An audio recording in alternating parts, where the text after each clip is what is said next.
रात की खामोशी मक्का की वादी पर छाई हुई थी। आसमान पर बेशुमार सितारे चमक रहे थे, लेकिन इसी सुकून के पीछे एक ऐसा तूफान जन्म ले चुका था जो चंद ही दिनों में अरब की तारीख का रुख हमेशा के लिए बदलने वाला था। मक्का से सैकड़ों मील दूर यमन की सरजमीन पर एक अजीम लश्कर तैयार खड़ा था। हजारों सिपाहियों पर मुश्तमिल एक ताकतवर फौज, जिसके आगे आगे एक देवीकल हाथी खड़ा था। और उस लश्कर का मकसद सिर्फ एक था, खाना काबा को जमीन से मिटा देना। हमारा मकसद सिर्फ एक है, उस पत्थर के घार को मिट्टी में मिला देना। ये वो घर था जिसे हजरत इब्राहीम अलैहिस्सलाम और हजरत इस्माईल अलैहिस्सलाम ने अल्लाह के हुक्म से तामीर किया था, और सदियों से अरब के लोग इसे अल्लाह का घर मानकर इसका एहतराम करते थे। लेकिन एक बादशाह ऐसा भी था जिसके दिल में गुरूर और ताकत का नशा इस हद तक भर चुका था कि उसने ये सोच लिया कि वो अल्लाह के घर को भी गिरा सकता है। ये वो लम्हा था जब तारीख एक बहुत बड़े इम्तिहान के दरवाजे पर खड़ी थी, और फिर वो हुआ जिसकी किसी ने तवक्को नहीं की थी। ये वो वाकया है जिसे कुरान करीम ने हमेशा के लिए महफूज कर दिया, और जिसका जिक्र सूरतुल फील में अल्लाह ताला ने खुद किया। ये है अस्हाब फील की दास्तान। इस्लामी तारीख में एक साल ऐसा आया जिसे हमेशा के लिए आम अल-फील यानी हाथियों का साल कहा जाता है, और यही वो साल था जब दुनिया में वो अजीम हस्ती पैदा होने वाली थी जिसे पूरी इंसानियत रहमतुल लिल आलमीन हजरत मोहम्मद सल्लल्लाहु अलैहि वसल्लम के नाम से जानती है। लेकिन इस अजीम पैदाइश से कुछ ही अरसा पहले अल्लाह ताला ने एक ऐसा वाक़या दिखाया जिसने अरब के हर इंसान को हैरत में डाल दिया, और इस वाक़े ने ये साबित कर दिया कि अल्लाह के घर की हिफाजत किसी इंसान के हाथ में नहीं बल्कि खुद अल्लाह के इख्तियार में है। पस मंजर में एक ऐसा बादशाह था जिसके दिल में गुरूर और तकब्बुर ने अंधेरी दीवारें खड़ी कर दी थी। इस बादशाह का नाम था अब्रहा उल अशरम। यमन इस जमाने में एक अहम तिजारती मरकज था, और वहाँ हबशा की हुकूमत का एक गवर्नर हुकूमत करता था जिसका नाम अब्रहा था, और ये शख्स ताकतवर भी था और इंतहाई मगरूर भी।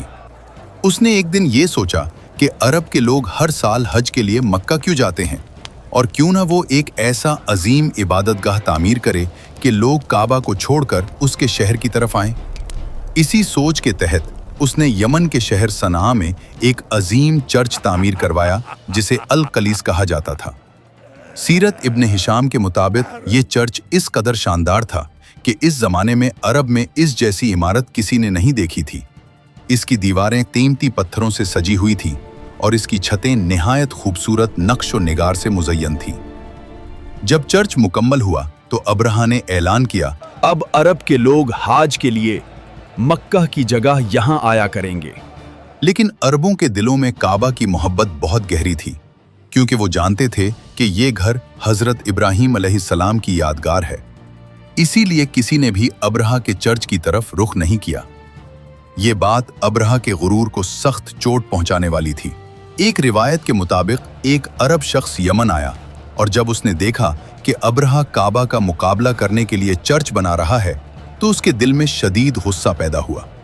रात के वक्त उस शख्स ने चर्च की बेहुरमती कर दी। जब अब्रहा को इस वाक़े का इल्म हुआ तो उसके अंदर गुस्से की आग भड़क उठी। उसने अपने दरबार में ऐलान किया, मैं इस इबादतगाह को गिरा दूंगा जिसकी वजह से लोग यहाँ आना छोड़ देते हैं। ये अल्फाज दरअसल एक ऐलान जंग थे।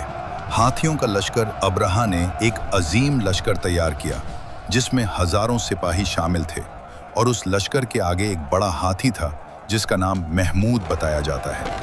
अरब के लोगों ने इससे पहले जंग में हाथी कभी नहीं देखे थे, इसलिए ये मंजर उनके लिए इंतहाई खौफनाक था। ये लश्कर मक्का की तरफ रवाना हो गया। रास्ते में कई कबाइल ने इस लश्कर को रोकने की कोशिश की, लेकिन वो सब शिकस्त खा गए। मक्का में बेचैनी। जब ये खबर मक्का पहुंची कि एक अजीम लश्कर हाथियों के साथ शहर की तरफ बढ़ रहा है तो मक्का के लोगों में खौफ फैल गया। उस वक्त मक्का के सरदार अब्दुल मुत्तलिब थे, जो रसूलुल्लाह सल्लल्लाहु अलैहि वसल्लम के दादा थे। उन्होंने सूरत हाल को समझने की कोशिश की और लोगों को सब्र की तलकीन की। जब अब्रहा मक्का के करीब पहुंचा तो उसके सिपाहियों ने मक्का के लोगों के बहुत से जानवर पकड़ लिए, जिनमें अब्दुल मुत्तलिब के 200 ऊँट भी शामिल थे। अब्दुल मुत्तलिब अब्रहा से मिलने गए। जब अब्रहा ने उन्हें देखा तो उनकी शख्सियत से मुतासिर हुआ और एहतराम में अपने तख्त से नीचे उतर आया। ये मंजर बहुत अजीब था। एक तरफ एक ताकतवर बादशाह बैठा था जिसके पास हजारों सिपाहियों का लश्कर था, और दूसरी तरफ एक ऐसा शख्स खड़ा था जिसके पास कोई फौज नहीं थी, लेकिन उसके दिल में अल्लाह पर मुकम्मल यकीन था। तुम कौन हो और यहाँ क्यों आए हो? अब्दुल मुतलिब ने निहायत सुकून से जवाब दिया, मैं इस शहर का एक मुअज़्ज़ज़ सरदार हूँ। मेरे कुछ ऊंट तुम्हारे सिपाहियों ने पकड़ लिए हैं। अब्रहा हैरान रह गया। वो बोला, मैं इस मुकद्दस घर को गिराने आया हूं और तुम्हें सिर्फ ऊंटों की फिक्र है। अब्दुल मुतलिब ने निहायत पुरसुकून लहजे में जवाब दिया, ऊंटों का मालिक मैं हूँ, लेकिन इस मुकद्दस घर का मालिक अल्लाह है और वो खुद इसकी हिफाजत करेगा। ये अल्फाज तारीख के सफ़हात में हमेशा के लिए महफूज हो गए। अगली सुबह वो लम्हा आ गया जब अब्रहा का लश्कर काबा की तरफ बढ़ने वाला था। उन्होंने अपने हाथी महमूद को आगे बढ़ाने की कोशिश की, लेकिन अजीब बात यह थी कि जब हाथी को मक्के की तरफ मोड़ा जाता तो वो बैठ जाता, और जब उसे दूसरी समत मोड़ा जाता तो वो फौरन खड़ा हो जाता।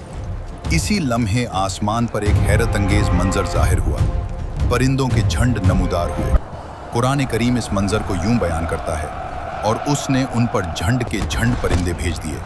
हर परिंदे के पास मिट्टी के छोटे कंकर थे। वो कंकर लश्कर पर बरसने लगे, और कुरान कहता है फिर अल्लाह ने उन्हें खाए हुए भूसे की तरह कर दिया। चंद लम्हों में वो अजीम लश्कर तबाह हो गया।